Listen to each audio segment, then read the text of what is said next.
So these are generalized statements, so I want to respect that. So my apologies, but they're generalized. So I think every family, every man, every boy, and every woman grows up in an environment where there's love, but there's also suffering. There's also some challenges that we struggle with our parents. And so one of the things, you know the joke, I'll never do that when I'm a parent, we'll say as kids.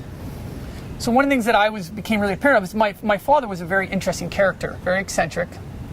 If you're from Kamloops, Peter Jensen. So my father was very different. My mother was very strong, really core, strong family values. So together it was a wonderful blend. And so my mother's values, and my dad too, around just keeping things simple but being together, and just letting the bring your child into an environment and just letting it unfold.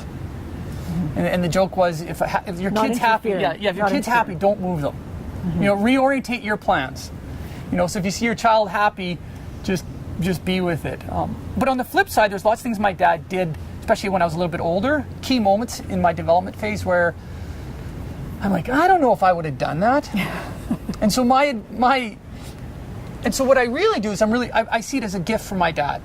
Like, I really see what he gave me from the father, from the male perspective.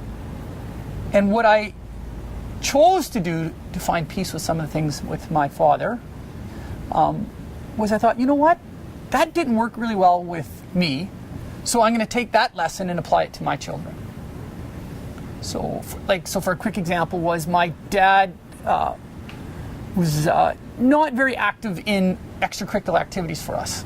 Never came to any of our sports or activities. If it wasn't law in that world, he really wasn't that interested. And so one of the things I said to Ange is, I don't care if my kid joins the knitting club. I'm going to have the knitting club sweater, the knitting club hat, and the knitting club lawn chair, and I'm going to go to every knitting competition, or if it's just a solo knot, And so just really be there. But again, not so much helicopter, but just if that's what. And so I think that would be my advice to men is, don't be too pissed, and really watch, because you carry that stuff forward. So the things that your father did, I can guarantee you're going to do it to your kid unless you can, that self-awareness piece. You just got to sit with it, and I catch myself all the time, like, oh, there's my.